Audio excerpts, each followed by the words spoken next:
Professor Evelyn Shaw laughed as she wrote an impossible equation on the board, turning to her class with a mocking promise. "Solve this and I'll marry you myself." The students erupted in laughter, never imagining anyone would take her seriously. But when Darius Cole, the quiet janitor emptying trash in the back of the room, stopped mid-step and stared at that chalkboard with unsettling intensity, something shifted. "I can solve it," he said quietly, and the room fell silent.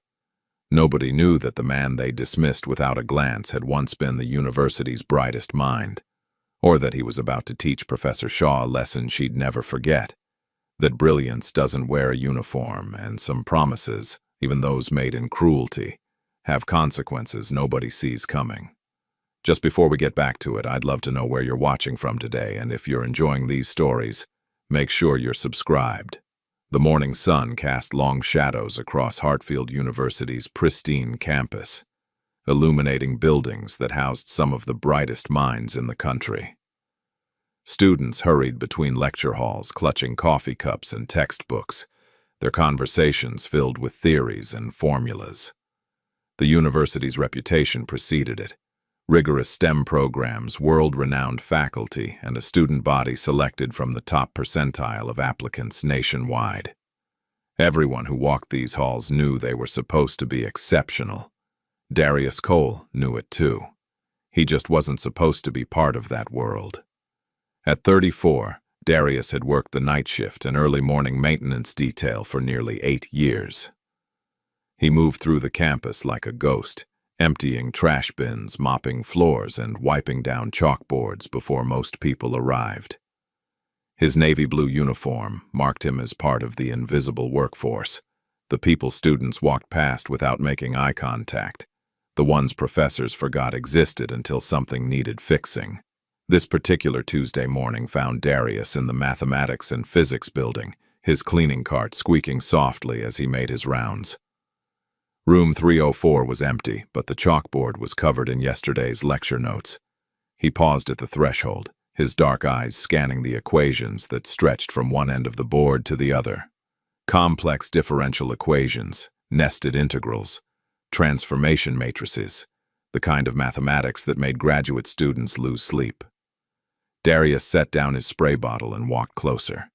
His fingers traced the air just inches from the chalk dust, following the logic of each step.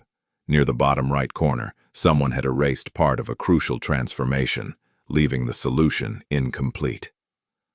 Without thinking, Darius picked up a piece of chalk and quietly corrected the error, filling in the missing variable. His handwriting was neat, practiced, confident. "There you go," he whispered to the empty room, then immediately erased what he'd written and wiped the ars entire board clean. No one could know. No one ever knew. Down the hallway, Professor Evelyn Shaw was already in her office, preparing for her 10 o'clock lecture. At 36, she'd built a reputation as one of the sharpest mathematical minds in the department. Her research on theoretical applications of nonlinear systems had been published in prestigious journals, and students competed for spots in her classes. She had the kind of confidence that came from being told you were brilliant your entire life. That confidence sometimes crossed into arrogance. Shaw gathered her notes and headed toward the lecture hall, her heels clicking against the polished floor. She passed Darius in the corridor without acknowledgement, her mind already focused on the day's lesson. Behind her, Darius stepped aside, waiting until she'd passed before continuing his work. By 9:45, room 304 was filling with students. Advanced theoretical mathematics drew a crowd of ambitious seniors and brave juniors, all hoping to prove themselves worthy of Shaw's attention. The energy in the room was anxious today. Word had spread that Shaw was preparing them for what she called her impossible exam, a test so difficult that most students would be grateful just to pass. Shaw entered precisely at 10, setting her leather bag on the desk with practiced ease. "Good morning, future mathematicians," she said, her voice carrying effortlessly across the tiered seating. "I trust you've all been studying. You're going to need it." A nervous laugh rippled through the crowd. Shaw turned to the chalkboard and began writing. The equation that emerged was monstrous, a theoretical problem involving nested roots, complex variables, and limit operations that seemed to fold in on themselves. Students frantically copied it into their notebooks, though many struggled to keep up with her rapid chalk strokes. When she finished, Shaw stepped back and admired her work. "This," she announced, tapping the board, "is the kind of problem you'll face on your final exam. In fact, I'll tell you something interesting. Only 3 people in the world have published solutions to this exact formulation. 3. Out of billions." The room fell silent except for the scratch of pencils. A male student in the 3rd row, Tyler Bennett, raised his hand. He was the kind of student who asked questions to hear himself talk. "Professor Shaw, what happens if one of us actually solves it today?" Shaw laughed, a theatrical sound that filled the hall. "If one of you solves this today, in this room right now," she paused for effect, her smile widening, "I'll marry you myself." The class erupted in laughter. Students nudged each other, enjoying the absurdity of the statement. Shaw basked in their amusement, clearly pleased with her own wit. "I mean it," she continued, playing along. "Solve this equation right now, and I'll walk you down the aisle. I'll even let you pick the venue." More laughter. Someone in the back shouted, "Better start picking out a ring, Professor." Shaw was still smiling when the door at the back of the lecture hall opened quietly. Darius entered, apologetic in his posture, carrying a black trash bag. He'd timed his rounds poorly. He usually avoided interrupting classes, but his supervisor had changed his schedule this week. Shaw's smile faded slightly. She paused mid-sentence, her eyes tracking Darius as he moved along the back wall, quietly emptying the bins mounted near the exits. "Sorry," Darius said softly, not making eye contact with anyone. "I'll be quick." Shaw didn't respond immediately, clearly irritated by the interruption to her rhythm. Students glanced back at Darius, then returned their attention to the board, dismissing him as quickly as they'd noticed him. Tyler Bennett, always looking for a laugh, saw an opportunity. He pointed toward Darius and said loudly, "Hey, not even our janitor could solve that thing." Several students laughed. A girl near the front added, "Nobody can, that's the point." Shaw didn't discourage them. Instead, she smirked slightly, enjoying the moment of levity. "Well, if our maintenance staff happens to have a PhD in theoretical mathematics, I'd love to know about it." More laughter. Darius continued his work, his jaw tight. He'd heard worse over the years, this barely registered. But as he moved toward the front of the room to collect the bin near Shaw's desk, his eyes landed on the chalkboard. He stopped mid-step. The equation stared back at him, and something inside his mind clicked into place. The nested roots, the complex variables, the limit operations. They weren't monstrous at all. They were elegant, beautiful even. He could see the path through them, the transformations that would unravel each layer until the solution emerged like a sculpture from marble. Shaw noticed him staring. "Something interesting, Mr. Cole?" Darius blinked, suddenly aware that the room had gone quiet. "Sorry, ma'am. I was just admiring my work." Shaw's tone was playful, condescending. "It's quite something, isn't it? Most people find it intimidating." Darius looked at her, then back at the board. His heart was beating faster now, adrenaline mixing with something he hadn't felt in years, the pure thrill of seeing a problem he knew he could solve. "I can solve it," he said quietly. Several students exchanged glances, unsure if they'd heard correctly. "What was that?" Shaw asked, her smile frozen in place. Darius cleared his throat and spoke louder. "I said I can solve it." The room erupted in scattered laughter, though some students looked uncertain. Tyler Bennett grinned widely. Oh man, this is gonna be good. Shaw's expression shifted through several emotions in rapid succession: surprise, confusion, amusement. She settled on patronizing kindness. That's very bold of you, Mr. Cole. But I assure you this isn't something you just figure out by. I understand what it is, Darius interrupted gently. And I can solve it. Shaw folded her arms, her smile now fixed and artificial. The students leaned forward in their seats, sensing drama.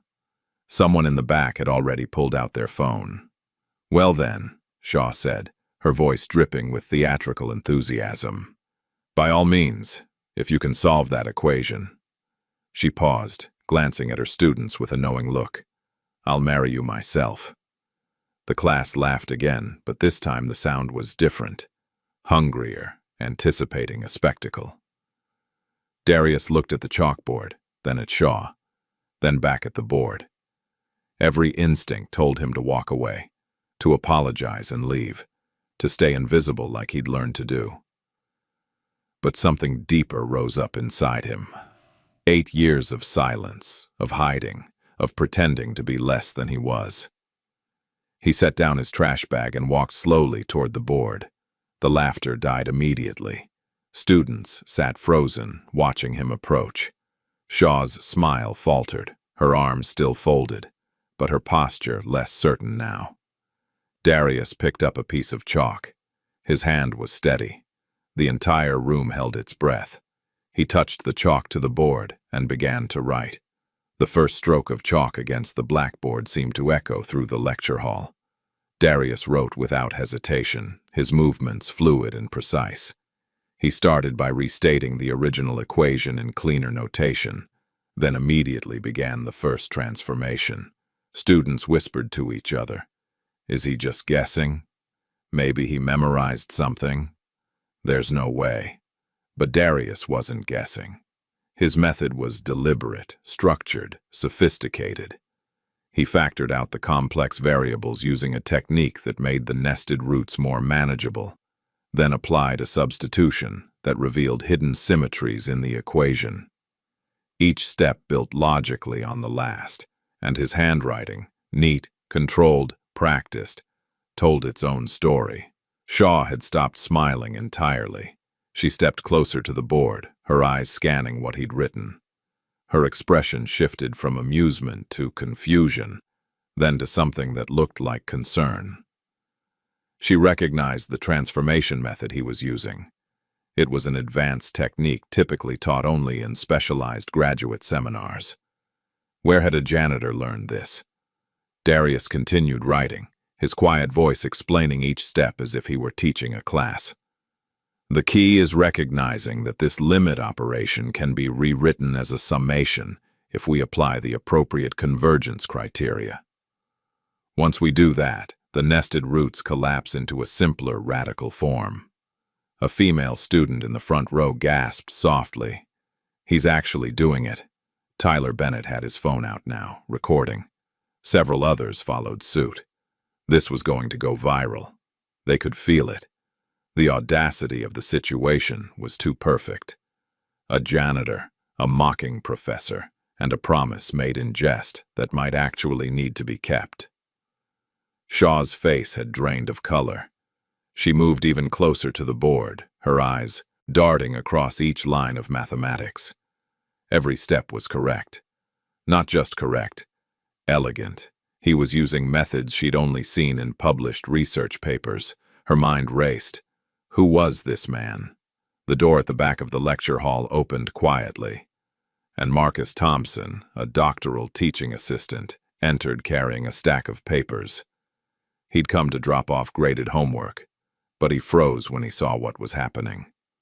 A man in a maintenance uniform was covering the board with advanced mathematics while the entire class watched in silence. Marcus moved closer, squinting at the board. His eyes widened. "Who taught you that method?" Marcus blurted out, unable to contain himself. Darius paused briefly, glancing back. "No one. I read about it." "You read about it." Marcus's voice cracked with disbelief. That's a transformation technique from a paper published last year in the Journal of Theoretical Applications. It's graduate-level research. Darius shrugged slightly and returned to his work. The library's open to everyone. Shaw felt her throat tighten. The implications were crashing down on her like a wave.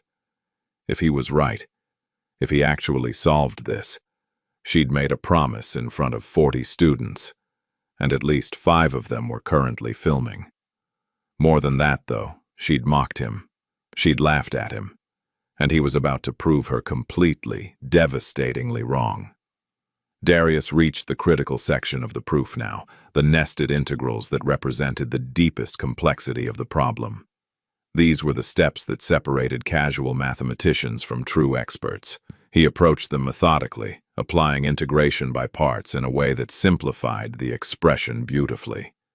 Then he used a clever substitution that made the remaining integral tractable. The room was completely silent now, except for the scratch of chalk on board. Even the students who didn't fully understand the mathematics could sense they were witnessing something extraordinary. The confidence in Darius's movements, the way he never hesitated or second-guessed himself. This wasn't luck or memorization. This was mastery. Shaw tested one of his steps mentally, following his logic. It was flawless. She checked another. Also perfect. A sick feeling settled in her stomach. Darius wrote out the final integration steps, his chalk moving faster now as the solution revealed itself. The complex expression simplified, terms canceling elegantly until only the essential components remained. He isolated the final variable, performed one last algebraic manipulation, and then he stepped back from the board. The answer sat there in simple, beautiful notation. Minimal. Elegant. Complete. For 5 full seconds, no one moved. No one breathed. Shaw forced herself to approach the board. Her hands trembled slightly as she traced through his work, checking each transformation, each substitution, each step of logic. She pulled out her phone and opened a calculator app, verifying the numerical components. She cross-referenced the technique against her own mental database of mathematical methods. Every single step was correct. Every transformation was valid. The solution was perfect. Shaw turned to face the class, her face pale. Her voice came out quieter than she intended. This is correct. The lecture hall exploded. Students jumped from their seats, shouting in disbelief. Some were cheering, others laughing in shock. Tyler Bennett looked at his phone recording, his mouth hanging open. The girl in the front row had her hands covering her face, giggling uncontrollably. "Oh my God," someone shouted. "He actually did it. Professor Shaw, are you really gonna marry him? This is insane. Did that just happen?" Marcus stood near the back, shaking his head slowly, a smile of pure amazement spreading across his face. He'd spent 5 years in this department and had never seen anything like this. Shaw tried to maintain composure, but her hands were shaking. She forced a stiff smile, the kind people wear when they're trying to appear gracious, but are actually dying inside. "Well," she said, her voice tight, "I suppose I should be more careful about what I promise." The class laughed again, but this time it wasn't with her, it was at her. The power dynamic had shifted completely in the span of 15 minutes. One student called out, "You said you'd marry him." Another added, "We all heard it. We've got it on video." Shaw's smile became more forced. "Yes, well, I think we can all agree that was hyperbole." "A promise is a promise, Professor," Tyler shouted, grinning wickedly. The teasing continued for another minute, students clearly enjoying their professor's discomfort. Shaw tried to regain control of the room, clapping her hands together. All right, let's settle down. Mr. Cole has certainly demonstrated unexpected expertise, but we still have a lecture to complete." Darius had been standing quietly near the board, watching the chaos unfold around him. He hadn't expected this reaction. Part of him wished he'd just walked away, stayed invisible like always. But another part, a part he'd buried years ago, felt something like vindication. He picked up the eraser and began wiping the board clean, removing his solution stroke by stroke. "Wait," a student called out. "I wanted to take a picture." "Too late," another student said, holding up their phone. "Already got it." Darius wiped away the final lines of mathematics, leaving only chalk dust behind. He turned to Shaw and said quietly, "Just doing what you asked, ma'am." But everyone in that room knew he'd done far more than that. Shaw met his eyes for a moment, and something unspoken passed between them. Embarrassment, certainly, but also a flicker of curiosity, maybe even respect. Who was this man who moved through her world invisibly, but possessed knowledge that rivaled her own? Darius picked up his trash bag and headed toward the door. Students watched him go, some with open admiration, others still laughing at the absurdity of what they'd witnessed. As he reached the exit, Marcus called out, "Hey, wait, what's your name?" Darius paused at the threshold. "Darius Cole." "Where'd you study, Darius?" Darius was quiet for a moment, his hand on the door. "Long time ago. Doesn't matter now." He left before anyone could ask more questions, the door closing softly behind him. The lecture hall remained in chaos for several more minutes. Shaw tried to continue her lesson, but no one was paying attention. Students were texting friends, posting about what happened, uploading videos. Within the hour, the footage would spread across campus social media. By evening, it would be trending on multiple platforms. Professor Shaw had made a joke. The janitor had taken it seriously, and in 15 minutes he'd proven that brilliance doesn't care about job titles, credentials, or who society says belongs in academic spaces. The question everyone would soon be asking was simple. Who exactly was Darius Cole? And why was he pushing a cleaning cart instead of teaching classes? Shaw gathered her materials with shaking hands, her mind already racing ahead to the implications of what had just happened. The video would spread. The dean would hear about it. Colleagues would ask questions. And she would have to face the uncomfortable truth that she'd underestimated someone completely, made him the subject of mockery, and been proven wrong in the most public way possible. But more than her embarrassment, more than her wounded pride, Shaw felt something else stirring. A genuine curiosity about the quiet man who'd just walked out of her classroom. What was his story? What circumstances had led someone with such extraordinary ability to spend his days emptying trash bins? As students finally began to file out, still buzzing with excitement, Marcus approached Shaw's desk. "You know what this means, right?"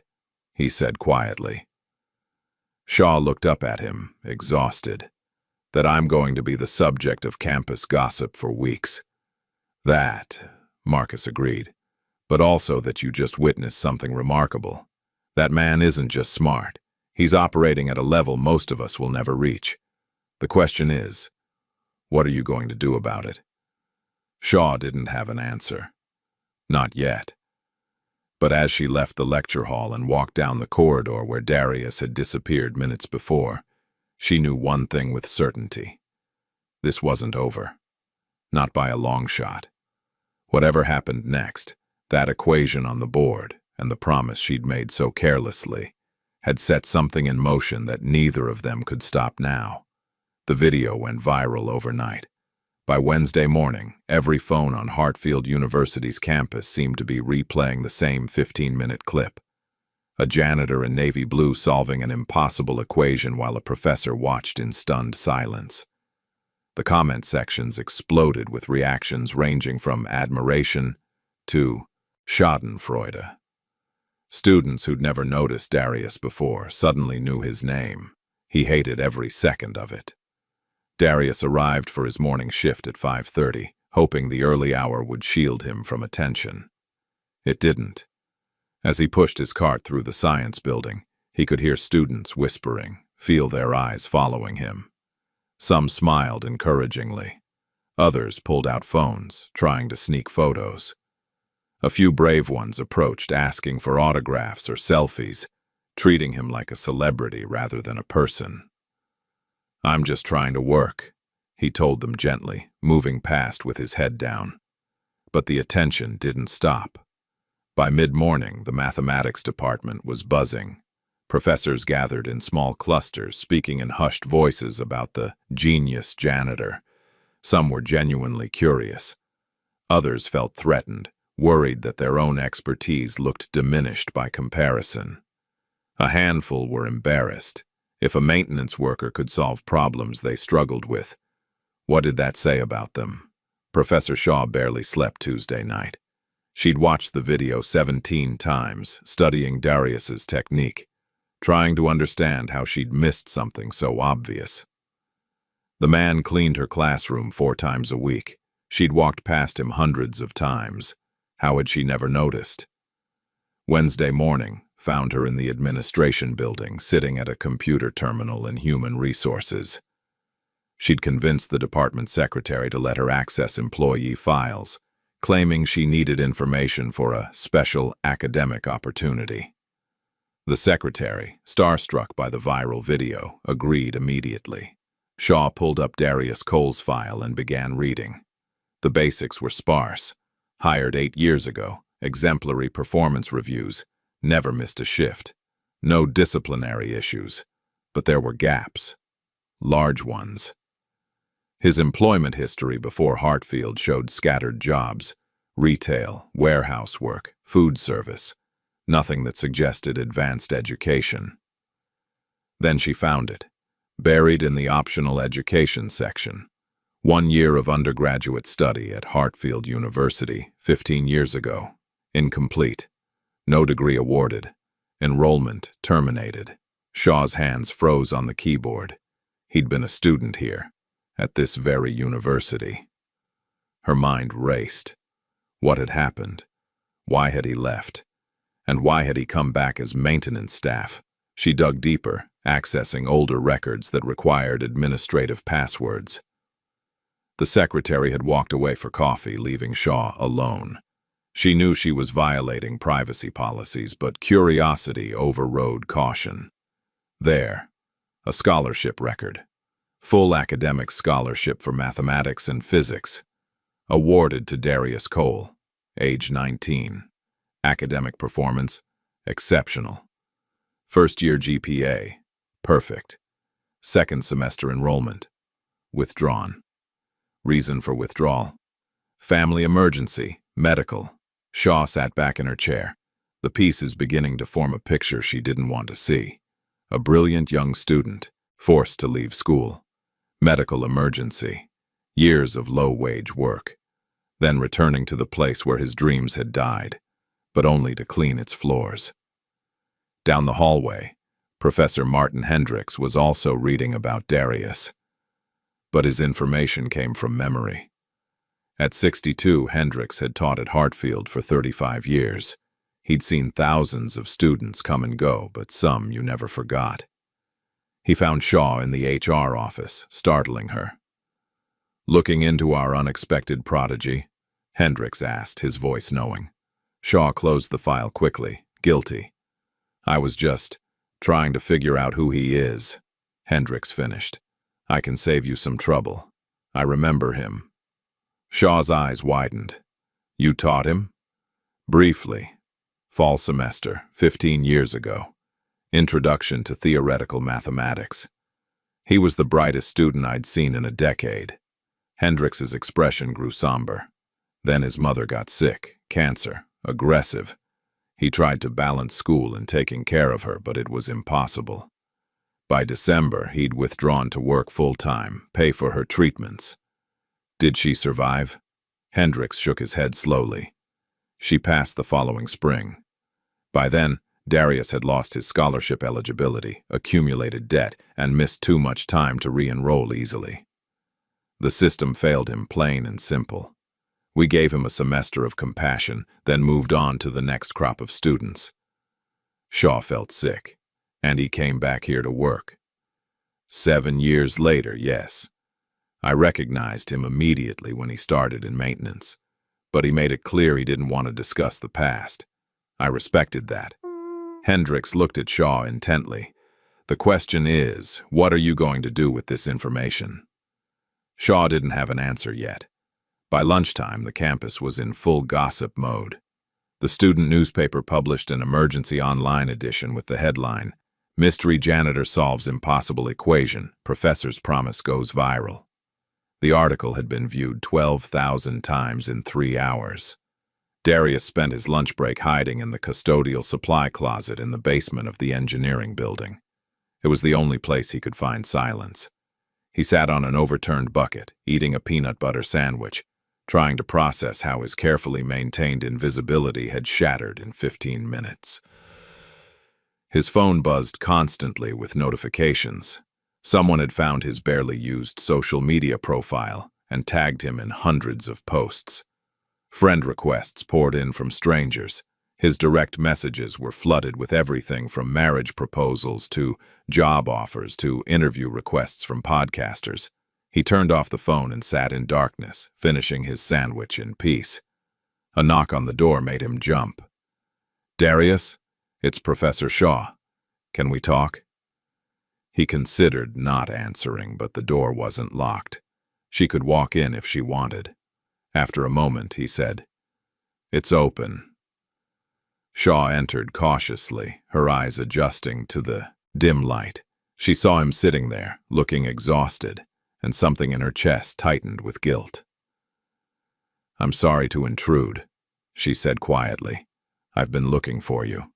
Congratulations. You found me." The bitterness in his voice was gentle but unmistakable. Shaw deserved it.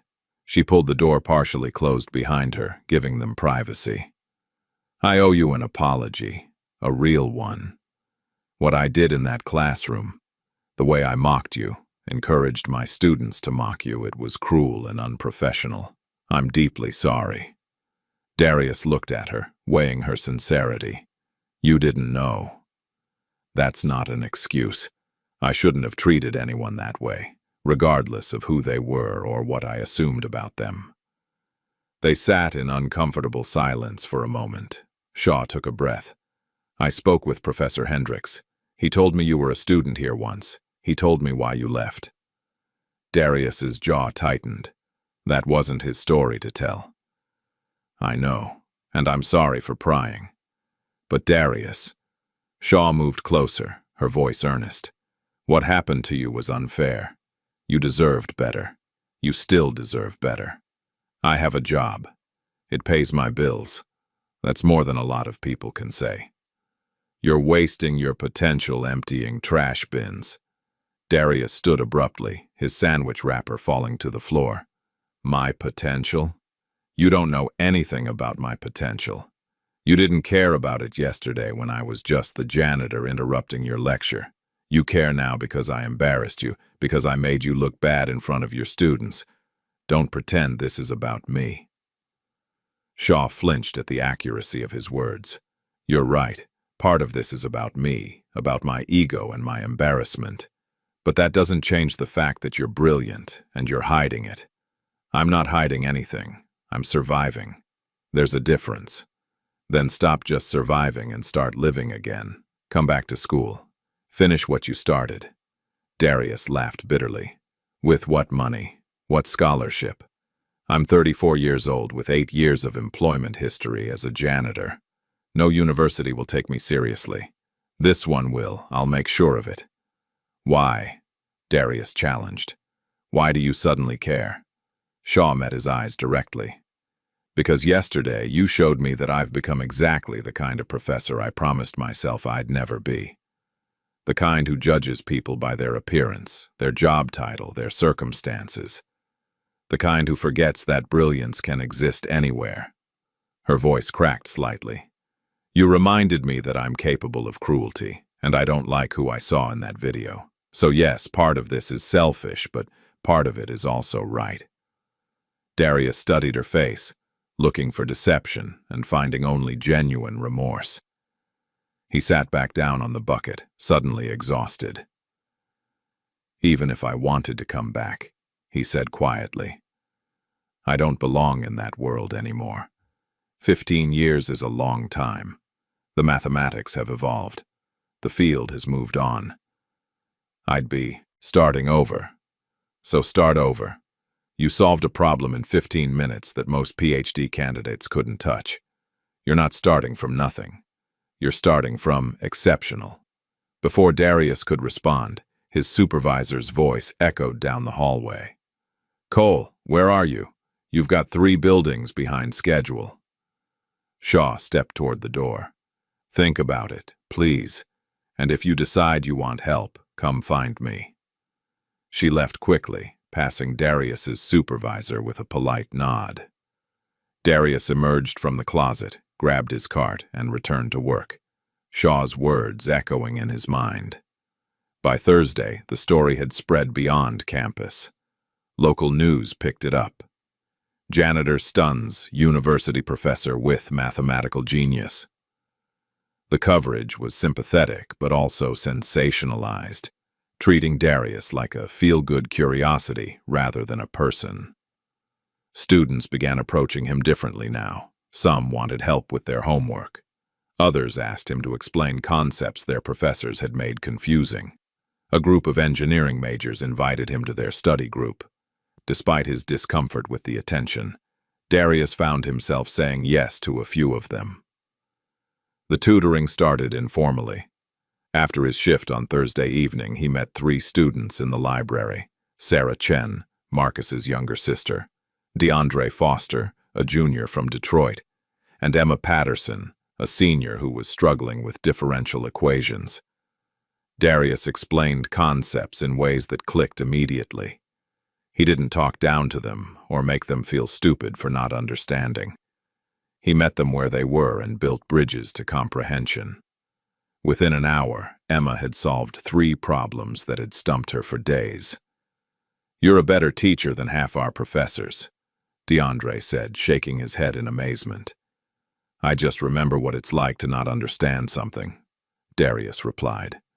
"Most professors have been experts for so long they forget that feeling." Word of these informal tutoring sessions spread quickly. By Friday, Darius had a waiting list. Shaw watched this development from a distance, simultaneously proud and troubled. Darius was clearly gifted not just in mathematics, but in teaching. Yet he remained trapped in a system that valued credentials over capability. She knew she needed to do something, but she wasn't sure what. The decision was made for her on Friday afternoon when she received a text from an unknown number. "Check your email. Someone wants to meet him. MH." Shaw opened her laptop and found a message from Martin Hendricks with an attachment. The attachment was a business card, high-quality stock with embossed lettering. Dr. Rebecca Morgan, Senior Talent Acquisitions, Prometheus Research Institute, where brilliance finds purpose. Below the card was a note from Hendricks. "She saw the video. She's flying in Monday. Thought you should know." Shaw's stomach dropped. Prometheus Research Institute was a private think tank known for recruiting exceptional minds to work on classified projects. They offered enormous salaries, cutting-edge facilities, and absolute secrecy. Scientists who joined Prometheus often disappeared from public academic life entirely. She grabbed her phone and called Hendricks immediately. "Tell me about Prometheus," she demanded without preamble. "Elite Research Consortium. They recruit maybe 10 people a year, usually established researchers with proven track records. If they're interested in Darius, it means they see something extraordinary." "Is it legitimate?" "Depends on your definition. They do real science, but their funding sources are questionable. Defense contracts, pharmaceutical companies, tech conglomerates. Their researchers sign NDAs so strict that families don't know what they're working on." Shaw felt her protective instincts surge. He's vulnerable right now. They could take advantage of him. Or they could give him opportunities we can't match. Shaw, be honest with yourself. Can Hartfield really accommodate someone like him? Our systems aren't built for people who fall through the cracks. Shaw ended the call, her mind racing. Hendricks was right. Even if she convinced the administration to readmit Darius, he'd face years of bureaucracy, financial struggles, and academic politics. Prometheus could bypass all of that, but at what cost? She needed to warn him, let him make an informed choice. But as she reached for her phone to call him, she realized she didn't have his number. She'd never needed it before. He was just the janitor. That thought made her feel ashamed all over again. Monday morning arrived with cold rain and a sense of inevitability. Darius found the business card slipped under his apartment door when he woke at 4:30 for his shift. No note, no explanation. Just Dr. Rebecca Morgan's information and a handwritten message on the back. Coffee at 9 a.m., Stella's Cafe on campus. Your choice. He stared at the card for a long time, turning it over in his fingers. The embossing felt expensive, serious. This wasn't a joke or a publicity stunt. Someone with resources wanted to talk to him. Part of him wanted to throw the card away and pretend he'd never seen it. But another part, the part that had spent 15 years wondering, what if, couldn't let it go. At 8:45, after finishing his morning rounds, Darius changed out of his uniform in the custodial locker room. He put on jeans and a plain button-down shirt, clothes that made him feel less like himself. As he walked toward Stella's Cafe, his heart hammered with anxiety. Dr. Rebecca Morgan was easy to spot. She sat at a corner table, dressed in an elegant charcoal suit, her silver hair cut in a sharp bob. She looked up as Darius entered, and her smile was warm, genuine. "Darius Cole," she said, standing to shake his hand. "Thank you for meeting me. Please sit." Darius sat cautiously, feeling underdressed and out of place. The cafe was filled with professors and graduate students, people who belonged in academic spaces. He was acutely aware of the eyes that turned toward him, recognizing him from the viral video. "I'll be direct," Rebecca said, sliding a coffee toward him. Black, no sugar, exactly how he drank it. The fact that she'd somehow learned this detail was both impressive and unsettling. "Prometheus Research Institute is interested in you. Very interested." "Why?" Darius asked. "You don't know anything about me." "On the contrary, we know quite a bit. Your solution to Professor Shaw's equation was elegant, yes, but more importantly, it showed adaptive thinking. You approached a problem designed to be unsolvable and found a pathway through pure logical innovation. That's rare, extraordinarily rare." Darius sipped his coffee, saying nothing. Rebecca continued, "We've also learned about your academic history, the scholarship, the withdrawal, the years since. We understand that life hasn't been fair to you, Darius. Prometheus exists to correct such injustices. By offering me what, exactly? A position. Full-time research associate. Salary of $175,000 annually to start, with performance bonuses, housing stipend, health benefits that would make a senator jealous, and most importantly, freedom to pursue research in whatever area interests you." Darius nearly choked on his coffee. "That's generous?" "It is. Because we invest in people, not credentials. Your talent is worth far more than any degree." It sounded too good to be true, which meant it probably was. "What's the catch?" Rebecca smiled appreciatively. "Smart question. The catch, Bebekoen, as you put it, is confidentiality. Our work is proprietary. You'd sign an NDA preventing you from discussing your research with anyone outside the Institute. Your projects would remain classified. Publications would be internal only. So I'd disappear. You'd be protected, valued, compensated extraordinarily well. But yes, your work wouldn't be public." Darius set down his coffee. "Who funds you?" "Private investors, defense contractors, technology conglomerates, pharmaceutical companies. We're not beholden to academic politics or public opinion. That freedom allows us to pursue breakthrough research." Research in what areas? Rebecca's smile didn't quite reach her eyes. That depends on where your talents lead us. The answer was deliberately vague, and Darius knew it. He stood. Thank you for the coffee and the offer. I need time to think. Of course. But Darius, Rebecca's voice stopped him. Opportunities like this don't come twice. Hartfield University will never fully appreciate you.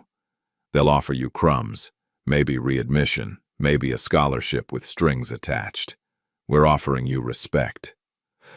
Darius left without responding, his mind spinning. He didn't notice Professor Shaw standing near the cafe entrance, partially hidden behind a support pillar. She'd come looking for him, hoping to warn him about Prometheus. Now, she'd watched the entire meeting, and the sick feeling in her stomach intensified. Shaw followed him at a distance as he walked across campus toward the maintenance building. When he stopped at a bench near the fountain, she approached. "You met with her," Shaw said without preamble. Darius looked up, unsurprised. "Were you spying on me? I was trying to protect you. Prometheus isn't what they seem." "And what are they?" Shaw sat beside him, uninvited. "A private research company that exploits brilliant people by isolating them, owning their work, and cutting them off from the broader scientific community. Researchers who go there often regret it, but they're bound by legal contracts so tight they can't leave.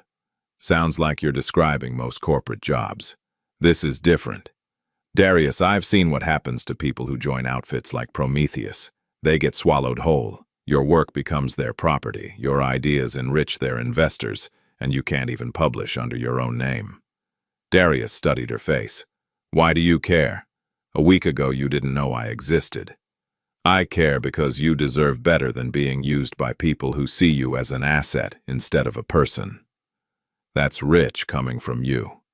The words stung, but Shaw absorbed them. "You're right. I treated you exactly that way, as less than a person. But I'm trying to do better now. Stay here. Let me help you navigate the system properly. We can get you readmitted, find funding. How long would that take?" Shaw hesitated. "A semester, maybe 2, to process everything. And in the meantime, I'm still mopping floors. It's better than selling your soul to a corporation that will own everything you create." Darius stood. "At least they're making me an offer. All you're giving me is more waiting, more bureaucracy, more years of being invisible while the world passes me by." He walked away before Shaw could respond, leaving her sitting alone by the fountain, wondering if she'd already lost him. That afternoon, Darius received 3 more emails. The first was from a competing research institute offering similar terms. The second was from a tech startup wanting him to consult on algorithm development. The third was from a television production company offering to make a documentary about his life. Everyone suddenly wanted a piece of him. Nobody had wanted him a week ago. He deleted all 3 emails and focused on his work, trying to find comfort in routine. But everywhere he went, people stared. Students approached asking for help. Professors who'd never acknowledged him now stopped to chat, suddenly interested in his thoughts on academic matters. The attention felt suffocating. Wednesday brought a new complication. During his afternoon shift, Darius was summoned to the dean's office. He'd never met Dean Whitmore before. Maintenance staff and administrators occupied different universes. Dean Whitmore was in his late 50s with silver hair and a politician's smile. He gestured for Darius to sit, his demeanor friendly, but calculated. "Mr. Cole, I want to start by saying how impressed we've all been by your unexpected demonstration of mathematical ability. Truly remarkable." Darius said nothing, waiting for the other shoe to drop. "I've been discussing your situation with our board of trustees, and we'd like to extend a unique opportunity. We'll reinstate your student status, provide a modest scholarship, and allow you to take classes while maintaining a reduced work schedule. You'd be a student and an employee, best of both worlds." It sounded generous on the surface. Darius knew better. What's the reduced schedule pay? Part-time wages, naturally. Perhaps 20 hours a week. That's half my current income. How would I pay rent? Dean Whitmore's smile tightened. Well, sacrifices are necessary for education, aren't they?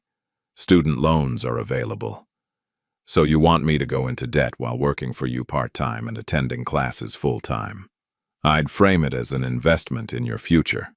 Darius stood. Thank you for the offer, Dean Whitmore. I'll consider it. There is one more thing. The dean's voice took on a sharper edge.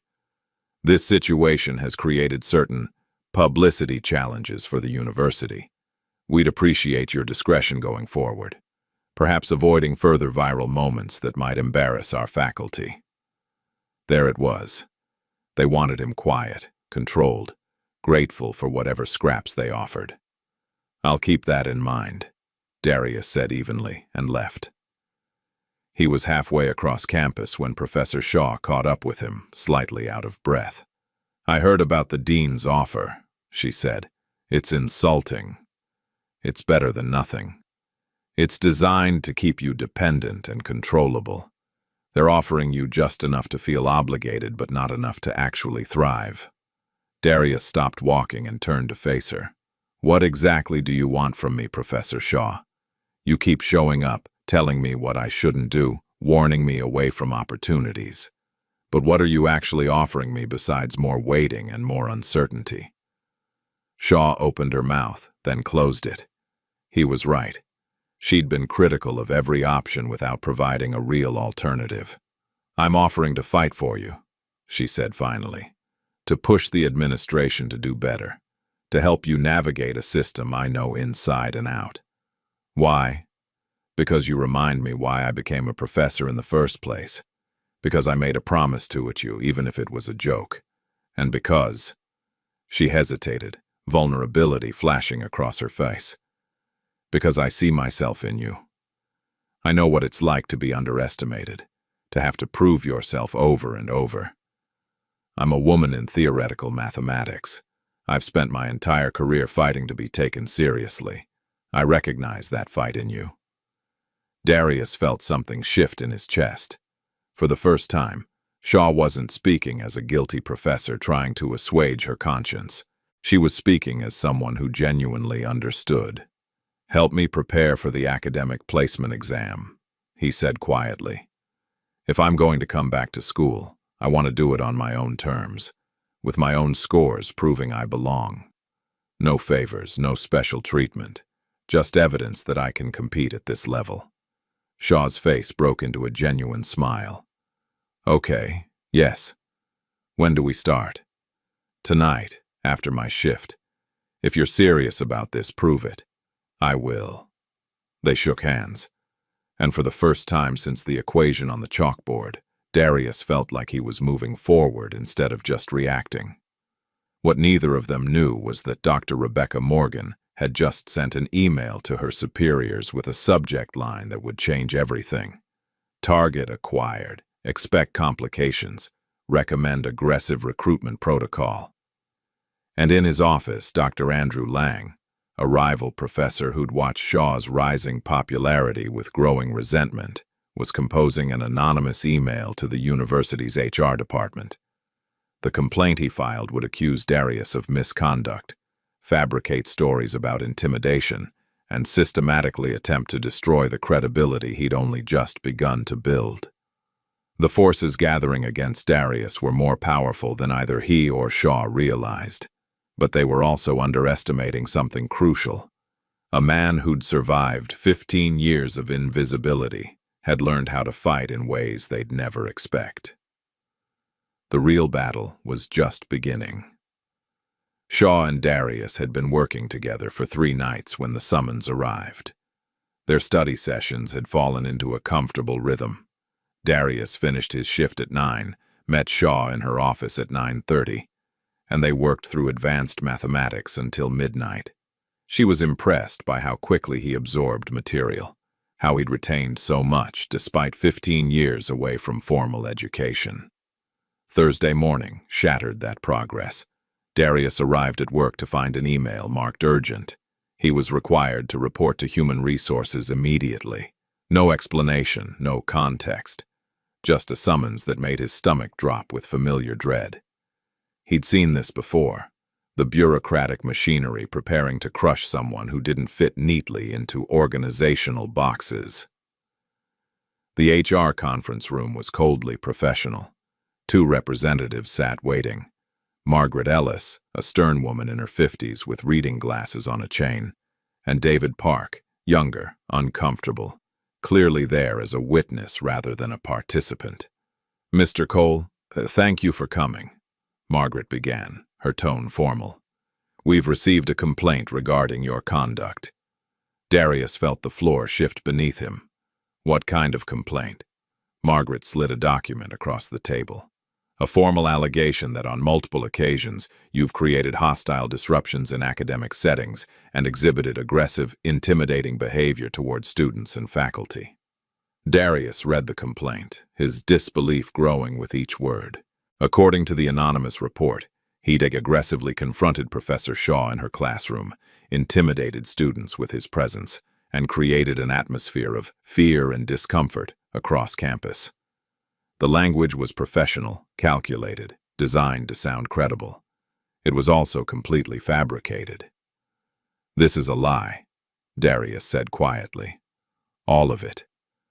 "The complaint includes specific dates, times, and witness accounts," Margaret replied.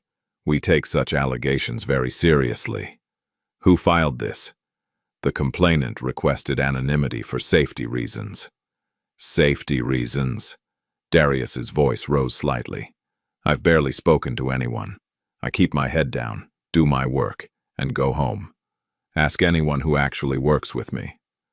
David shifted uncomfortably. "Mr. Cole, we understand this is upsetting, but protocol requires us to investigate all formal complaints. Until we complete our review, we're placing you on administrative suspension." The words hit like a physical blow. "You're suspending me based on an anonymous complaint with no evidence."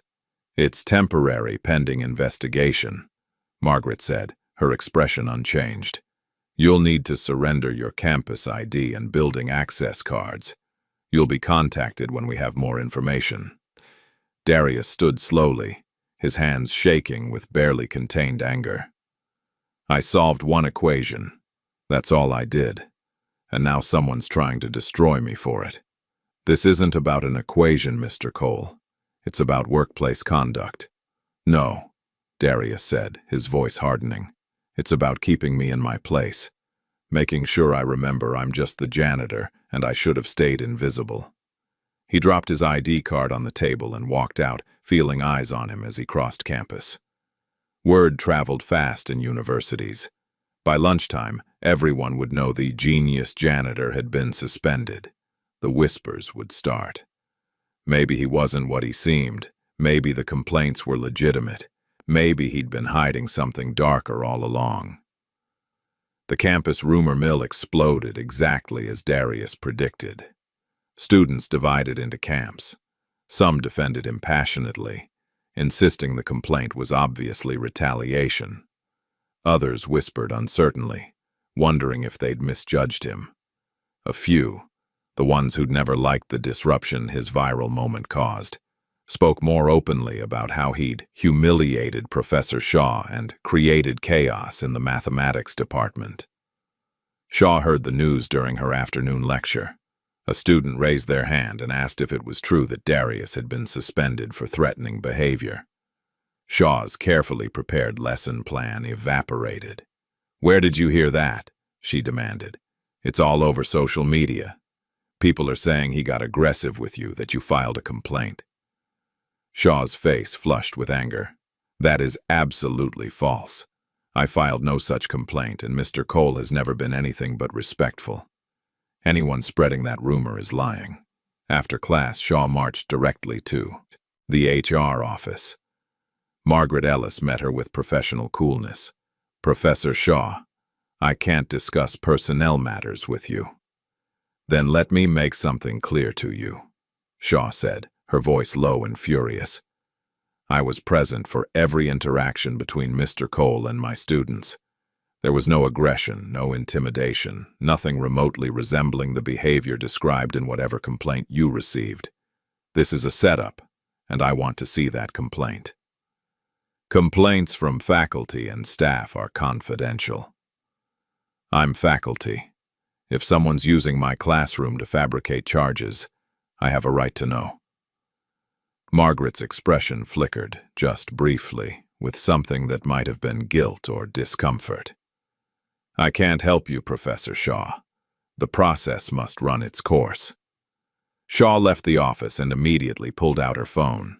She called campus security and requested access to surveillance footage from the week of the supposed incidents. The security officer, a middle-aged man named Robert Chen, who'd always respected Shaw, agreed to let her review the recordings.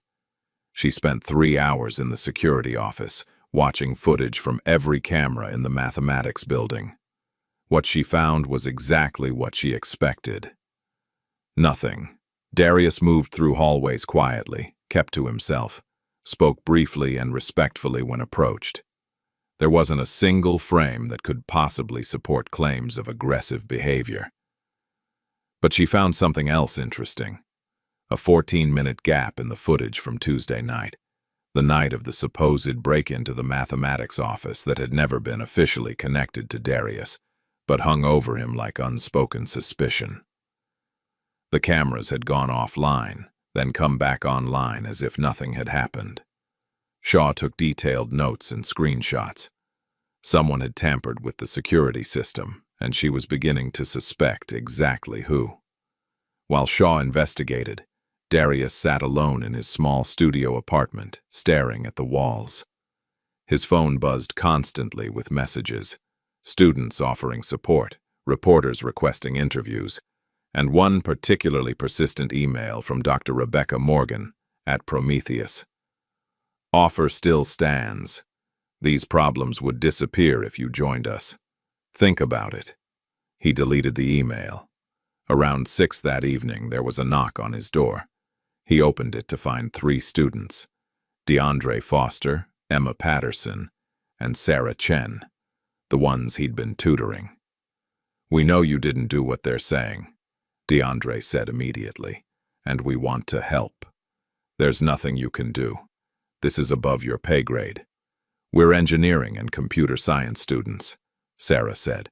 We know how to dig into data. Let us help. Darius wanted to refuse, wanted to protect them from getting pulled into his mess. But the earnest determination on their faces reminded him that he didn't have to fight alone. Okay, he said. Okay, come in. They worked through the night. Sarah, whose brother Marcus was the doctoral teaching assistant who'd witnessed Darius's equation solution, had access to certain university systems through her research position. Emma had cybersecurity skills from an internship with a tech company. DeAndre was simply brilliant with patterns and analysis. They started by mapping out everyone who might benefit from Darius's removal. The list was surprisingly long.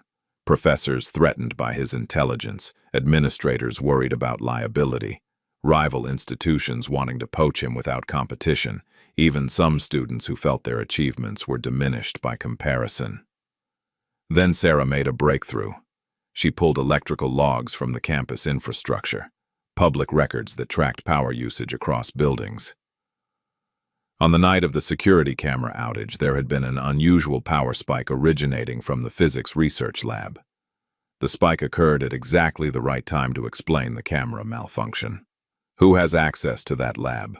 Darius asked. Emma pulled up the faculty directory. Dr. Andrew Lang. He's the head of the advanced physics department. Runs his own research team. Has pretty much unlimited access. Darius recognized the name. Lang had been conspicuously absent from the public discussions about Darius's mathematical solution, but Darius had noticed him watching from doorways, his expression cold and calculating. Why would he care about me? Darius wondered aloud. Professional rivalry, DeAndre suggested. You made Shaw look bad initially, but then you made her look good by association.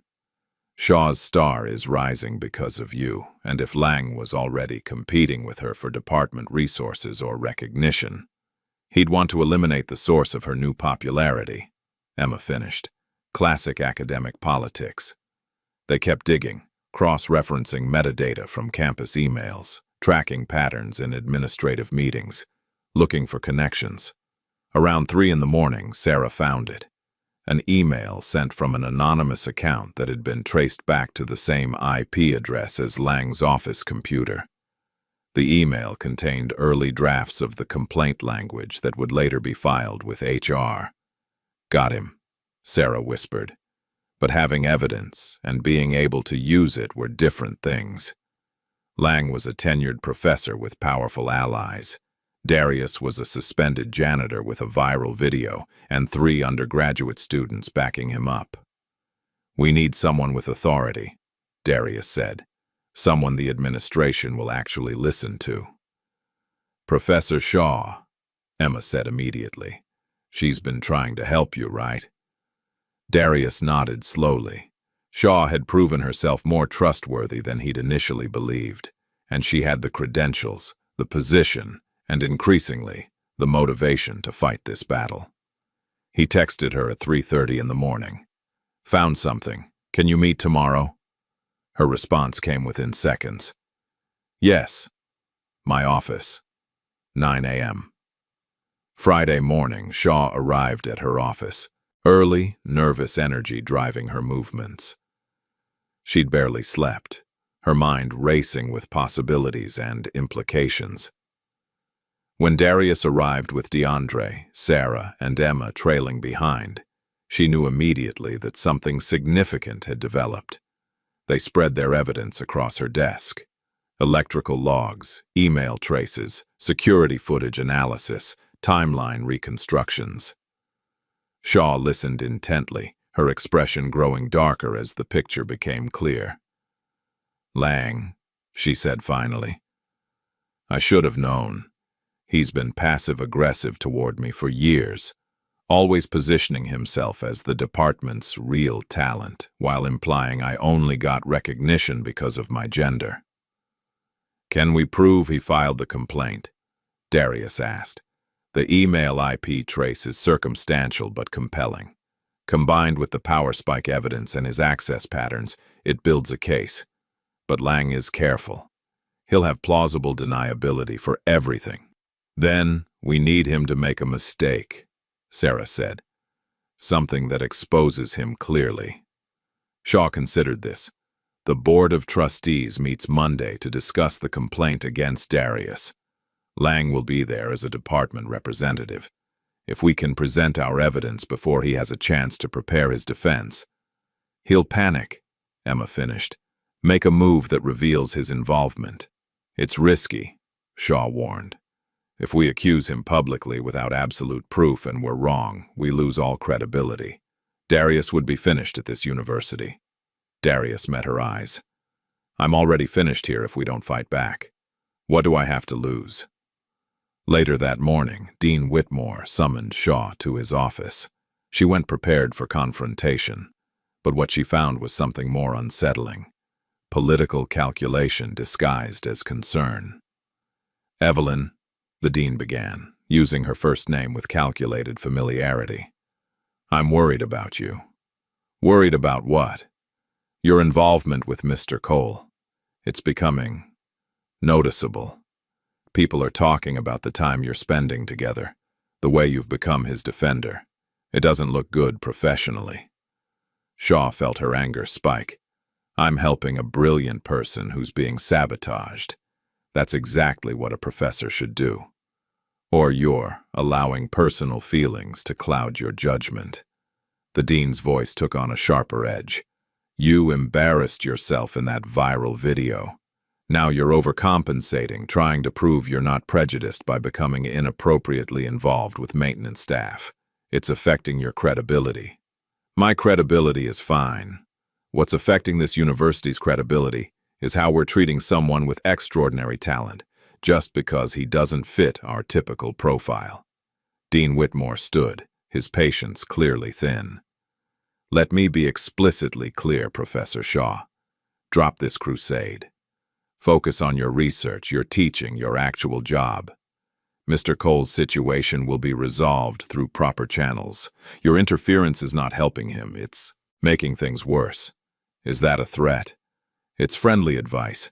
Your contract is up for renewal next spring. The committee considers many factors when evaluating faculty performance, including collegiality and judgment. Shaw felt her hands trembling with rage. You're telling me to abandon Darius or risk my job. I'm telling you to maintain appropriate professional boundaries. What you do with that advice is your choice. Shaw left his office shaking, not with fear, but with fury. She'd navigated academic politics her entire career, played the game, smiled through condescension, proven herself over and over. She'd thought earning tenure meant earning freedom. Now she realized the chains just became less visible. She found Darius in the library, studying placement exam materials despite his suspension. When she told him about the dean's threats, his face hardened. "You should distance yourself from me," Darius said. "I'm not worth your career. Don't tell me what I should do. I'm making my own choice." "Shaw." "Evelyn," she corrected softly. "If we're going to fight together, use my name." Something shifted in the space between them. For weeks, they'd been professor and janitor, authority and subordinate. Now they were simply two people refusing to accept injustice. "Evelyn," Darius repeated, testing the name. "Thank you." That evening, an anonymous email arrived in Shaw's inbox. The subject line read, "Stop digging or you'll go down with him." Attached was a blurry photograph taken from a distance. Shaw and Darius sitting together in her office late at night, the image framed to look intimate, possibly inappropriate. Shaw immediately forwarded it to campus police and saved copies. This was escalation, an attempt at intimidation through implied scandal. Whoever sent it, almost certainly Lang, was getting desperate. The weekend passed in tense preparation. Darius, Shaw, and the three students gathered evidence, refined their timeline, prepared their presentation. They practiced different scenarios, anticipated counter-arguments, built their case methodically. Monday morning arrived cold and gray. The Board of Trustees meeting was scheduled for 10 o'clock in the administration building's main conference room. Shaw and Darius arrived together, dressed professionally, carrying a folder of evidence that would either save him or destroy them both. The boardroom was intimidating by design. Mahogany furniture, portraits of past university presidents, high ceilings that made voices echo. 7 trustees sat at a curved table, with Dean Whitmore positioned at the center. Dr. Andrew Lang sat off to the side, looking confident and relaxed. Margaret Ellis from HR presented the complaint against Darius, reading the allegations in a flat, bureaucratic tone. The trustees listened impassively, occasionally taking notes. When she finished, the board chair, a distinguished woman in her 70s named Patricia Hendricks, no relation to Professor Martin, Hendricks asked Darius if he had a response. Darius stood slowly. "Yes, ma'am. Everything in that complaint is a fabrication designed to remove me from this university because I embarrassed powerful people and refused to be controlled." Lang snorted softly. Dean Whitmore's expression hardened. "That's quite an accusation, Mr. Cole," Patricia said. "Can you support it?" "I can." Darius nodded to Shaw, who stood and began distributing copies of their evidence packet. "We've traced the anonymous complaint to its source. We have email metadata, security footage analysis, and electrical logs that tell a very different story than the one you've heard." For the next 20 minutes, Shaw presented their findings with clinical precision. The IP address connections, the security camera tampering, the suspicious timing of every alleged incident, the pattern of professional rivalry between Shaw and Lang that provided clear motive. Lang's confident expression slowly crumbled. His face reddened, his jaw clenched. He started to speak several times, then stopped himself. Finally, Patricia Hendricks turned to the director of campus security, who'd been quietly observing. "Mr. Washington, can you verify this technical evidence?" Leon Washington, a former police detective who ran campus security with quiet competence, stood and examined the documents.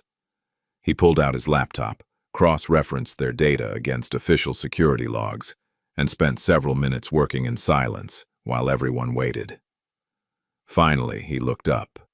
"The evidence is accurate. Someone did tamper with our security system on the dates indicated. The power spike originated from Dr. Lang's laboratory facility. The IP trace on the anonymous email is consistent with equipment in his office." He paused, meeting Patricia's eyes.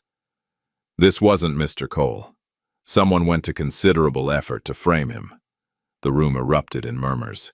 Dean Whitmore looked like he'd swallowed glass. Lang stood abruptly, his chair scraping loudly. "This is circumstantial nonsense," Lang said, his voice too loud. "Anyone could have accessed my lab. IP addresses can be spoofed. This is a desperate attempt to shift blame." "Dr. Lang," Patricia interrupted coldly, "I suggest you remain silent until we've finished our review." But Lang couldn't stop himself. The careful facade he'd maintained for years was cracking under pressure. "You're all being manipulated. This man is a janitor who solved one equation and now thinks he belongs in academic spaces. He's making fools of us all, and Shaw is enabling him because she's too proud to admit she was wrong about him from the beginning." "That's enough," Patricia snapped.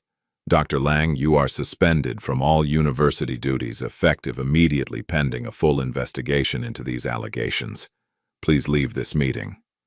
Lang's face went white, then red.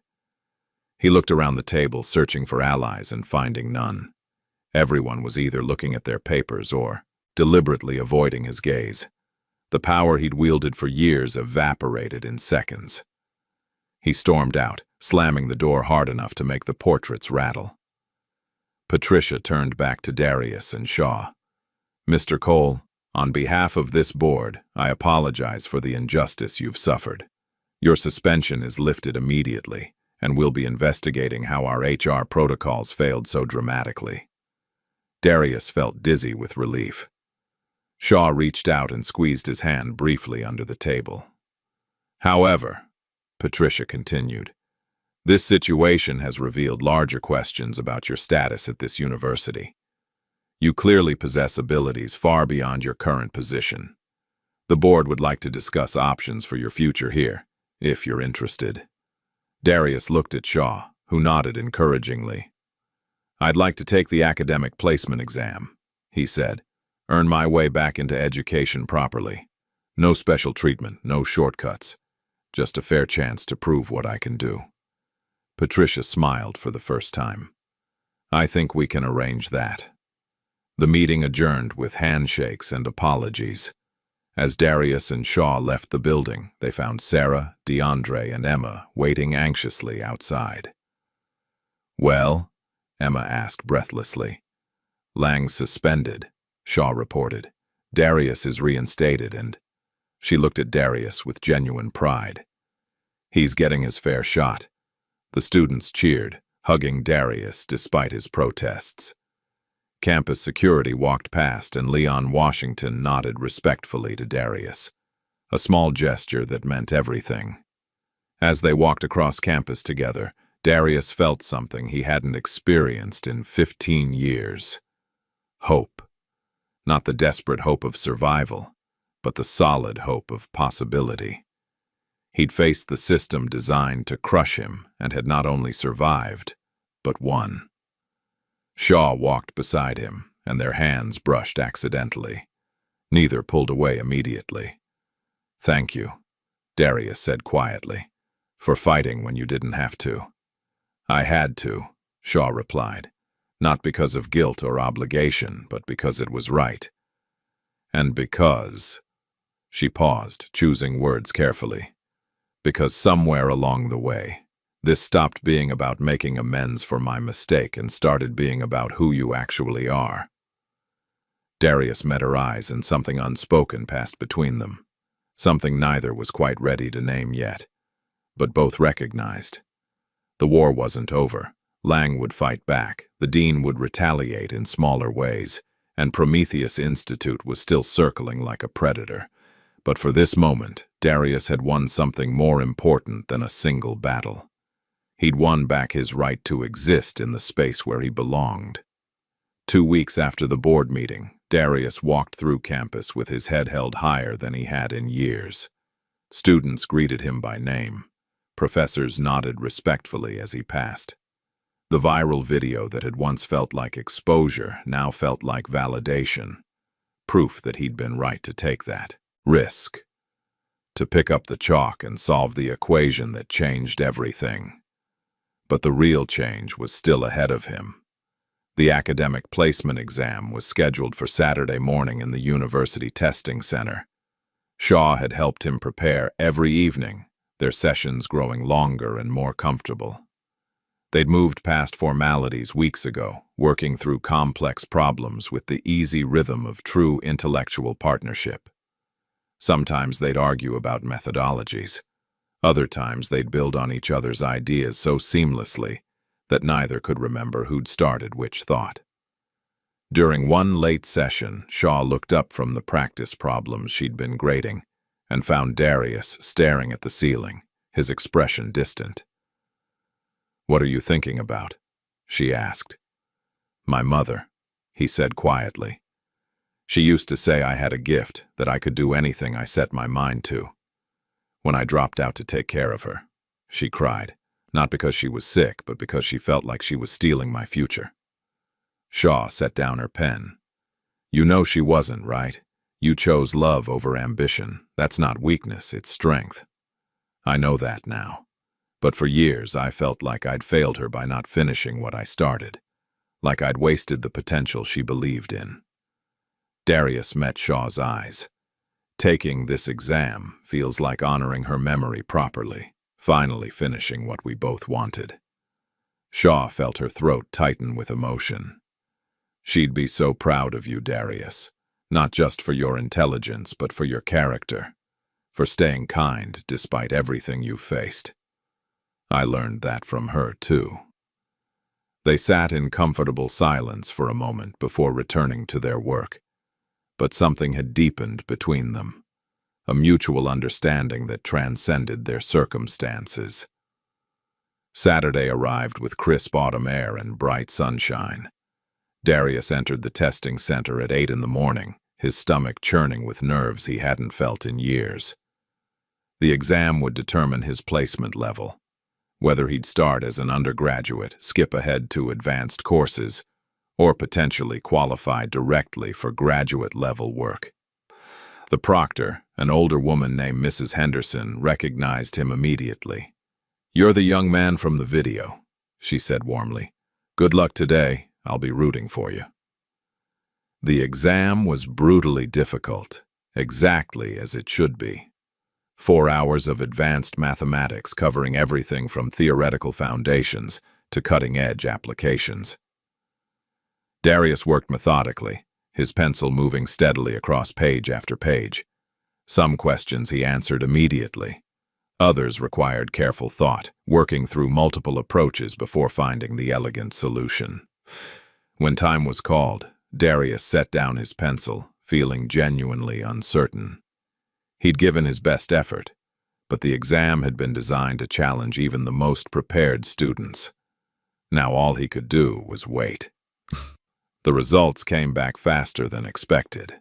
By Monday afternoon, Darius received an email from the testing office requesting he come in immediately. His heart raced as he made his way across campus, trying to interpret the urgency. Good news or bad? Mrs. Henderson met him at the door, her face split in an enormous grin. "Mr. Cole, I've been administering this exam for 23 years. I've never seen a score like yours." Darius's breath caught. "Is that good or bad?" "It's extraordinary.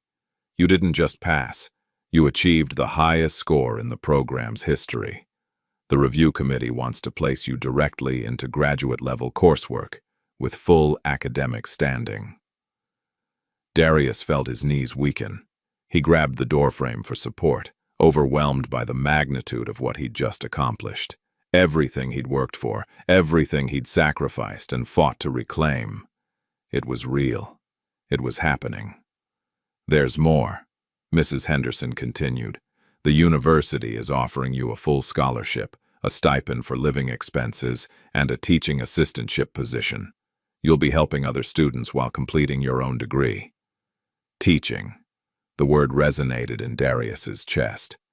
Not just learning, but sharing knowledge, helping others the way he'd helped DeAndre, Sarah, and Emma, the way Shaw had helped him. "I don't know what to say," Darius admitted, his voice rough with emotion. "Say yes," Mrs. Henderson laughed, "and then go tell Professor Shaw. She's been calling every 4 hours asking if your results were ready." Darius practically ran to Shaw's office. He found her pacing anxiously, her phone in her hand, clearly about to make another call to the testing center. "I passed," he said breathlessly from the doorway. "Highest score in program history, graduate placement, full scholarship, teaching position." Shaw's face transformed with joy. She crossed the room in 3 steps and pulled him into a fierce hug.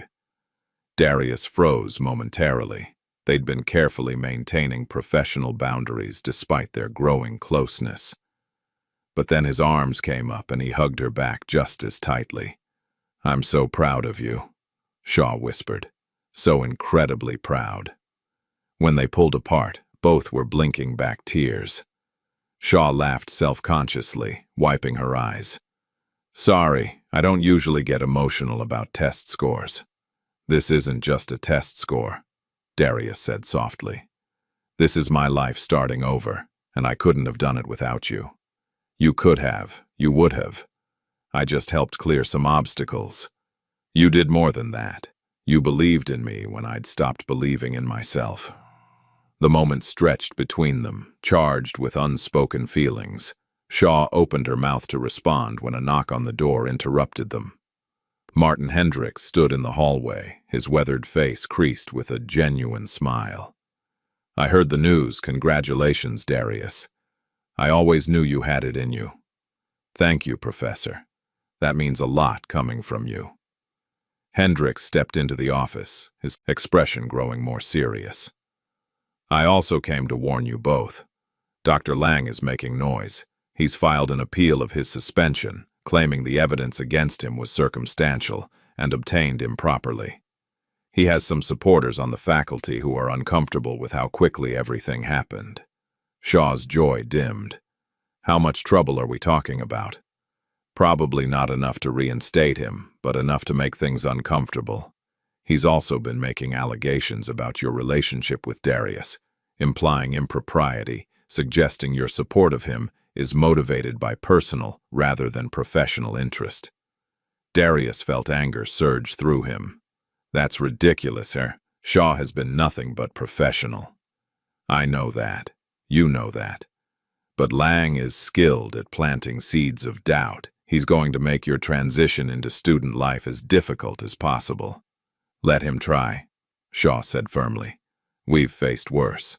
Over the next 2 weeks, Lang's campaign of whispers and insinuations grew. He couldn't attack Darius directly. The evidence against Lang was too solid, and Darius's exam results were irrefutable. But Lang could make things uncomfortable through proxy. A few professors started questioning whether Darius's rapid advancement was truly earned, or if he'd received special treatment. Some students, particularly those who'd never liked the disruption his viral moment caused, muttered about favoritism and lowered standards. Darius tried to ignore it, focusing instead on preparing for his first official semester as a graduate student.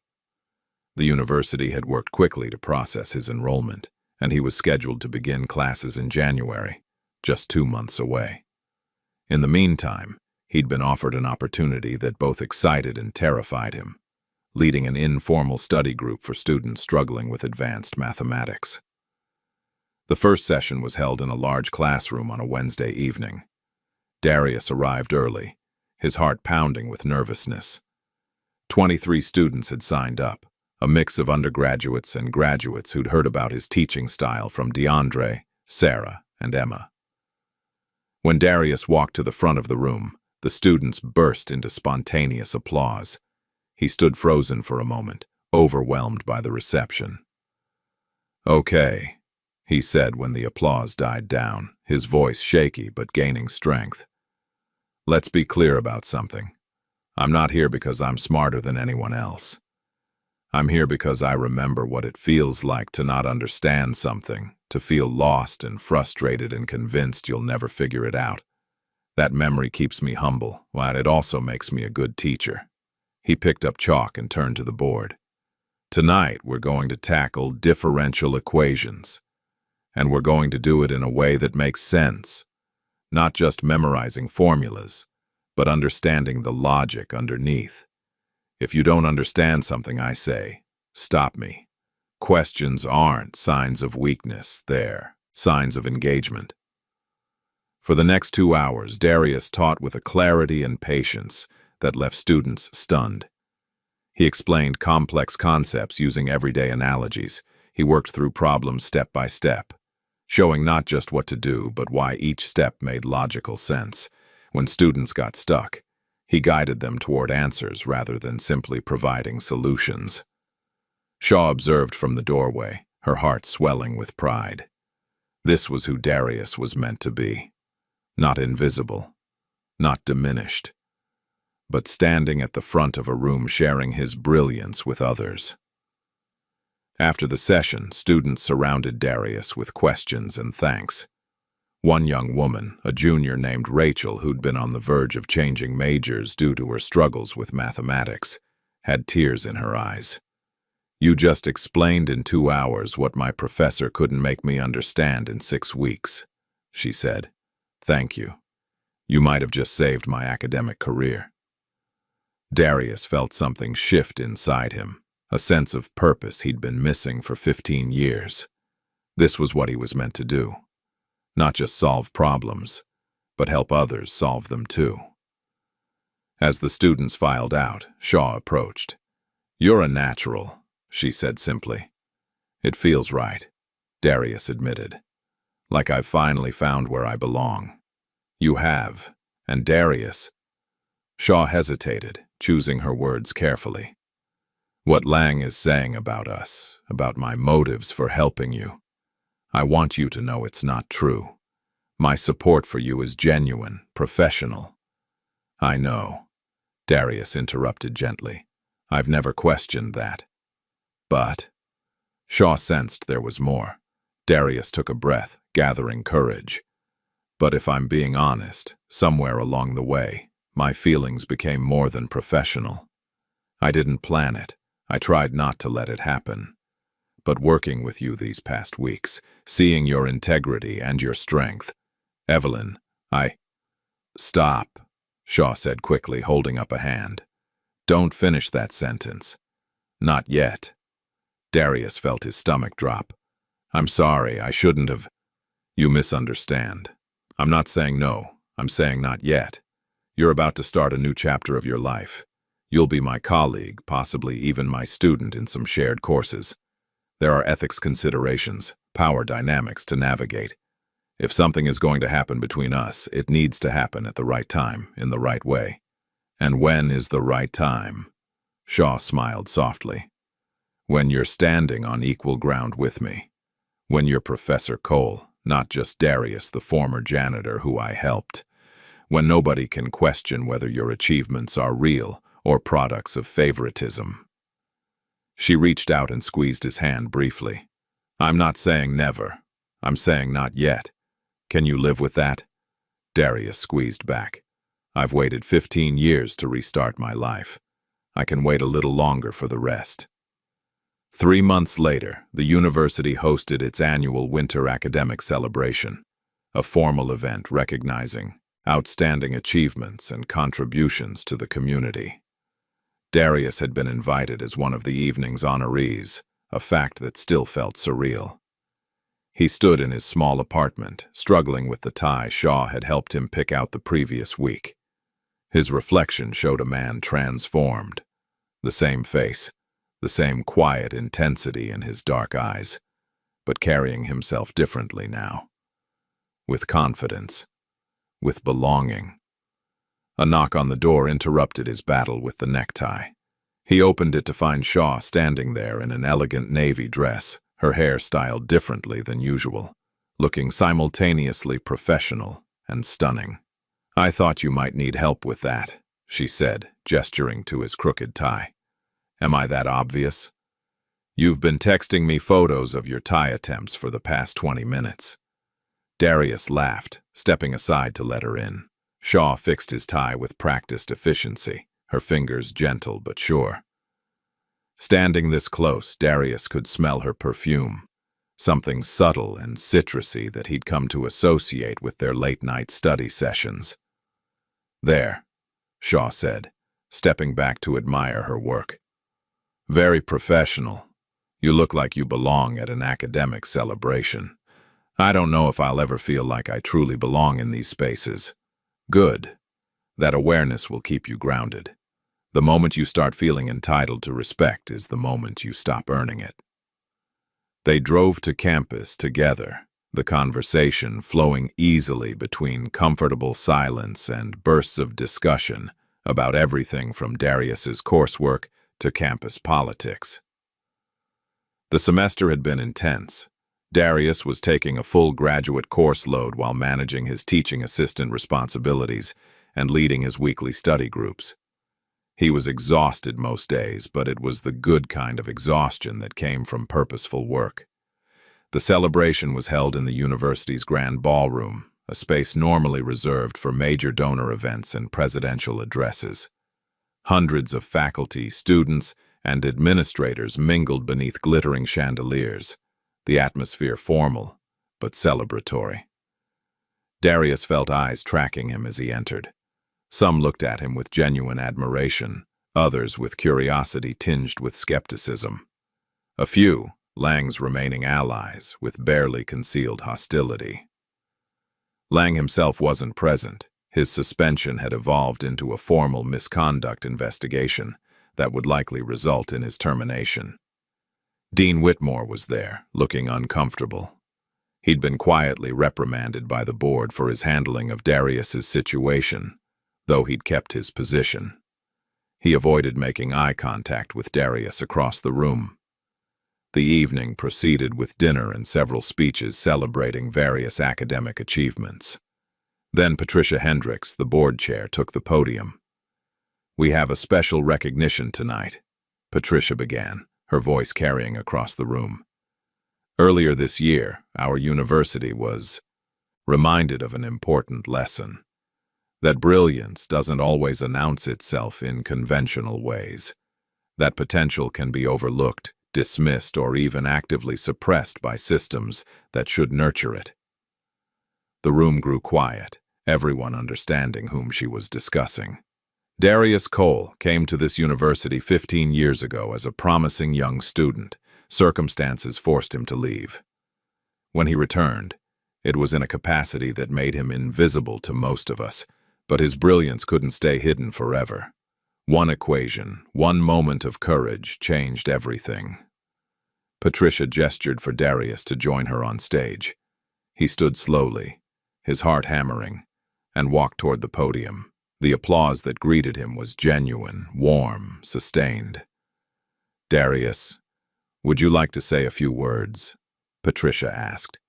Darius hadn't prepared a speech. He'd assumed he'd simply accept an award and return to his seat. But looking out at the assembled crowd, he realized he had things that needed saying. "Thank you," he began, his voice steady despite his nerves. "I'm not used to being visible. For most of my adult life, I moved through spaces like this as a shadow, someone people walked past without seeing. I told myself I was okay with that invisibility was a kind of safety." He paused, gathering his thoughts. "But invisibility isn't safety. It's erasure. And erasure isn't just something that happens to people like me. people who work jobs society undervalues.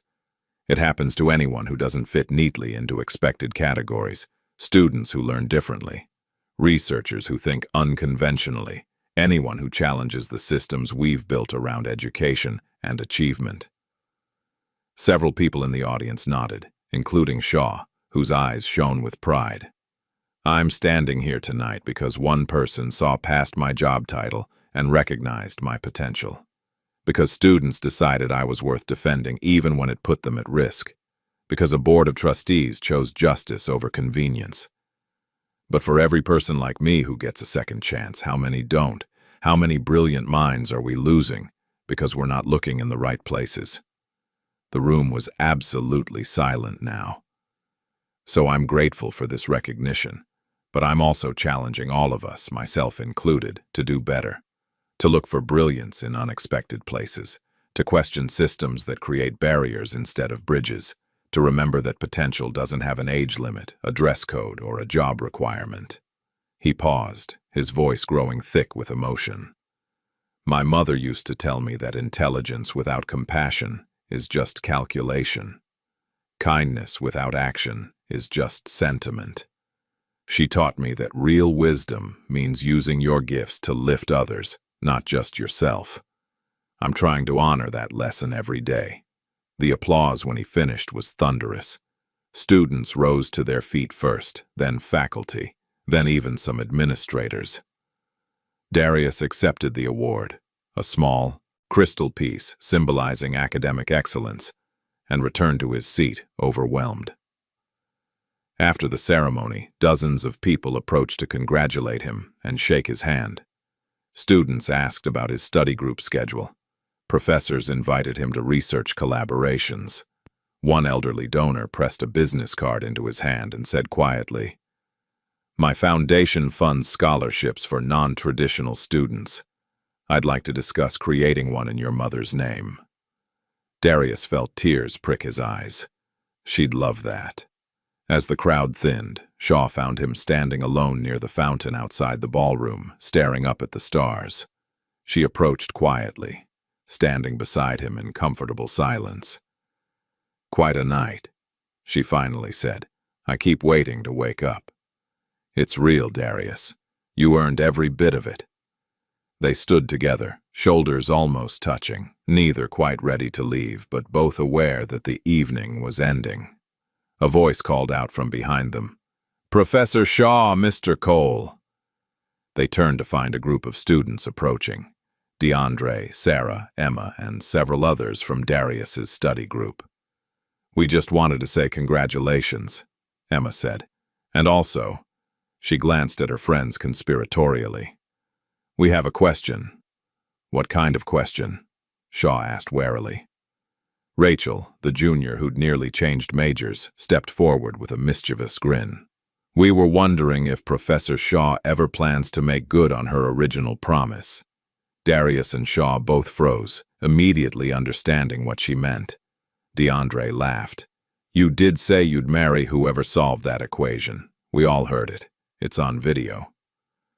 "That was obviously a joke," Shaw started. "But he actually solved it," Sarah interrupted. "So technically nothing," Shaw said firmly. But she was smiling despite herself. "That was hyperbole made in a moment of arrogance, which I've apologized for repeatedly." "Still counts," Emma sing-songed. The students were clearly teasing, enjoying Shaw's discomfort, but underneath the humor was genuine affection. They'd watched Shaw and Darius's relationship evolve over the semester, seen the connection growing between them, and were rooting for something more than mentorship. Darius surprised everyone by laughing, a genuine, warm sound that transformed his usually serious face. "You know what? She's right. That promise was made by someone who didn't know who I was or what I was capable of. It doesn't count." "Thank you," Shaw said, relieved. "But," Darius continued, turning to face her fully, "if someone were to make a new promise, a real one, based on actual knowledge and respect, that would be different." Shaw's breath caught. "Darius, I'm not asking for promises," he said quickly. I'm just saying that when I first solved that equation, I was trying to prove I deserve to be seen. Now I know I do. And when two people see each other clearly, really see each other, that's when real promises become possible. The students watched this exchange with growing delight, nudging each other and grinning. Shaw stepped closer to Darius, her voice dropping so only he could hear. You're standing on equal ground now. Your achievements are undeniable. Nobody could question your competence or my motives anymore. Is that what you've been waiting for? Among other things. What other things? Shaw smiled. For you to be patient enough to let things develop naturally.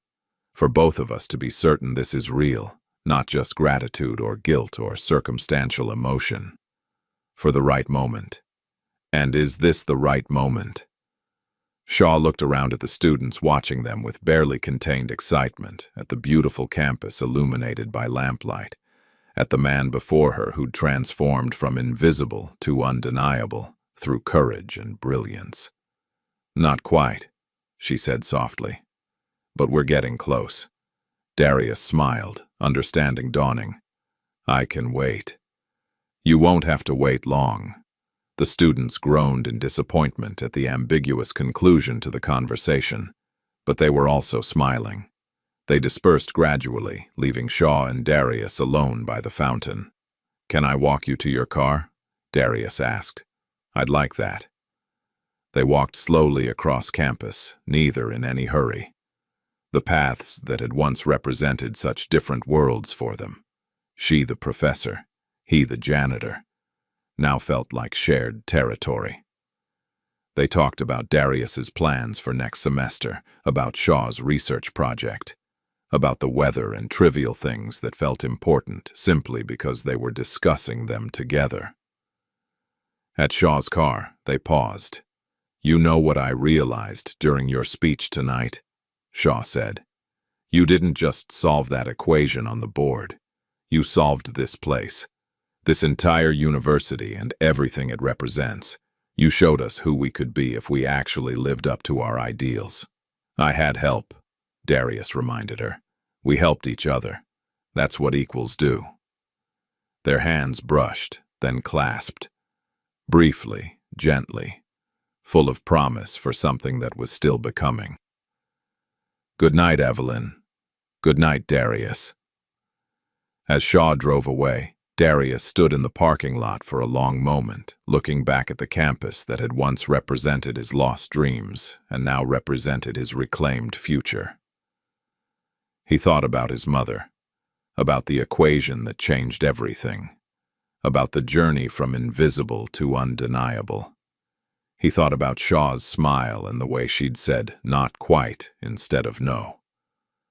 And for the first time in 15 years, Darius Cole felt completely, genuinely, peacefully happy. The equation had been solved. The promise, the real one, the one that mattered, was still being written. And that was exactly as it should be. When someone offers you respect only after you've proven yourself extraordinary, was it ever really respect at all? If this story moved you, like and subscribe for more stories about courage, redemption, and second chances.